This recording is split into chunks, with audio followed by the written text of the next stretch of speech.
వర్షం సినిమాలో నా రోల్ గురించి ఒక రీల్ పెడితే దాని కింద కామెంట్స్ అయితే అలాంటి రోల్ ఎందుకు చేశారు అని నా ఆడియన్స్ అడిగిన క్వశ్చన్ అది. And they are not wrong. అలాంటి రోల్ అంటే స్వీపర్ క్యారెక్టర్ ఎందుకు చేశారు అని అడగట్లేదు. They are asking about the duration of that role which was just 1 second, just a fleeting moment. కానీ కొంతమంది అది చాలా పర్సనల్ తీసుకొని ఆర్టిస్ట్ అన్నాక అన్ని చేయాలి అలాంటి రోల్ అనడం ఏంటి అంటే, ఎక్స్క్యూజ్ మీ, ఫిల్మ్ ఇండస్ట్రీలో ఎలా ఫంక్షన్ చేయాలో అనేది క్రాష్ కోర్స్ నాకు అక్కర్లేదు.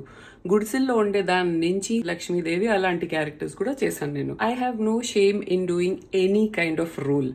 But what my audience means is that అంత తక్కువ లెంత్ ఉన్న క్యారెక్టర్ ఎందుకు చేశారు అని. Second primary concern was that మీరు మూవీయే చూడలేదా, how can you say you did not watch the movie? Because I did not get to watch it. Simple. అప్పట్లో నేను చాలా బిజీగా ఉండేదాన్ని. 30 days కి 28 days షూటింగ్ లో ఉండేదాన్ని. నా బాడీ ఆఫ్ వర్క్ లో చాలా మూవీస్ అండ్ సీరియల్స్ నేను ఇంకా చూడలేదు. So what is the big deal? నేను చూడలేదంటే చూడలేదనే చెప్తాను. You cannot intimidate or scare me or bully me into watching a movie.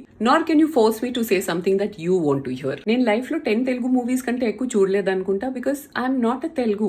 I have not raised on Telugu movies. So industry enter అయిన తర్వాత కొన్ని సూపర్ హిట్స్ అయితే అక్కడ నా కొలీగ్స్ తో వాళ్ళతో ఒక 10 మూవీస్ వరకు వెళ్ళుంటాను. నా of course because my husband is a Telugu, నా కంపెనీ ఉంది. సో నేను ఎక్కువ తెలుగు మూవీస్ ఇప్పుడు చూస్తూ ఉంటాను. తెలుగు సిరీస్ చూస్తూ ఉంటాను నెట్ఫ్లిక్స్ లో. But at that time I never use to watch Telugu movies.